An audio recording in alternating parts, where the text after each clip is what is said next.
તો નમસ્કાર મિત્રો જિગ્નેશ મેવાણીઓ કહી રહ્યા છે કે આ જે પણ ચૈત્ર વસાવા ઉપર જે ગુના દાખલ કરવામાં આવ્યા છે, ચૈત્રભાઈ વસાવાને 7 વર્ષની સજા થઈ છે કે 2023ની અંદર જ નક્કી થઈ ગયું હતું કે આ વ્યક્તિ ધારાસભ્યના પદ ઉપર રહેવાનો છે અને આ વ્યક્તિને આપણે હટાવવા માટે ત્યારથી જો આપણે ષડયંત્ર રચીશું ત્યારે આગળ જતા આપણો કંઈક ચાન્સ આવશે. એટલા માટે થઈને ચૈત્રભાઈ વસાવા ઉપર આજે વનકર્મી ઉપર હુમલો કરવાની જે ફરિયાદ કરવામાં આવી છે અને ચૈત્ર વસાવાને 7 વર્ષની સજા પણ થઈ છે. ચૈત્ર વસાવા સામેની આ એફઆઈઆર એની મુવમેન્ટ, એની લડત, એના આંદોલનને તોડી પાડવા અને ધારાસભ્યના પદ ઉપરથી એને હટાવવાના એક પૂર્વ આયોજિત ષડયંત્રના ભાગરૂપે જ 2023માં એફઆઈઆર કરવામાં આવી હતી.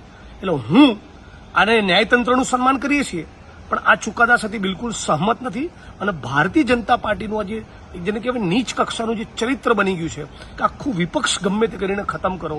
મને આ બધું પહેલેથી જ નક્કી હતું કે આ વ્યક્તિને આટલી ફેન ફોલોઈંગ છે, આદિવાસી સમાજના ભાઈઓ બધા એને સપોર્ટ કરે છે, બીજી બધી સમાજના ભાઈઓ પણ સપોર્ટ કરી રહ્યા છે. આ વ્યક્તિ આગળ વધશે એટલે આપણને આગળ જતા નુકસાન છે. એટલે કે આ જે વિપક્ષના નેતાઓ છે તેમને આ લોકો હટાવવાનો પ્રયત્ન કરવાનું શરૂ કરી દે છે આગળથી જ. અને જિગ્નેશભાઈ મેવાણી એવું પણ કહી રહ્યા છે કે મને પણ આસામની જેલમાં નાખ્યો હતો અને મહિલા પોલીસને સાઈડમાં બેસાડીને એની છેડતીની એફઆઈઆર દાખલ કરવામાં આવી હતી. એટલે એક આ બીજેપીનું નીચ કક્ષાનું આ બધું ચાલી રહ્યું છે કે ગમે તે થાય વિપક્ષને આપણે દૂર કરી નાખીએ એટલે આપણે એકલા વધીએ એટલે આપણો કોઈ સામનો કરવાવાળો વધે જ નહીં. મિત્રો જિગ્નેશભાઈ મેવાણીએ જે પણ કહ્યું એના વિશે તમારું શું કહેવું છે એ તમે જરૂરથી કોમેન્ટ બોક્સમાં લખી દેજો. અને જો તમે આપણી ચેનલમાં નવા આવ્યા હો તો ચેનલને સબસ્ક્રાઈબ કરી દેજો અને વિડીયોને લાઇક કરી દેજો. અને મિત્રો તમે ચૈત્રભાઈ વસાવાને સપોર્ટ કરો છો કે નથી કરતા અને ચૈત્રભાઈ વસાવા સાચા છે કે નથી એ તમે જરૂરથી કોમેન્ટ બોક્સમાં લખી દેજો. અને તમે આપણો વિડીયો ક્યાંથી જુઓ છો, કયા શહેરથી જુઓ છો કે કયા ગામથી જુઓ છો એ જરૂરથી કોમેન્ટ બોક્સમાં લખી દેજો એટલે આપણને પણ ખબર પડે કે આપણો વિડીયો ક્યાં સુધી જાય છે.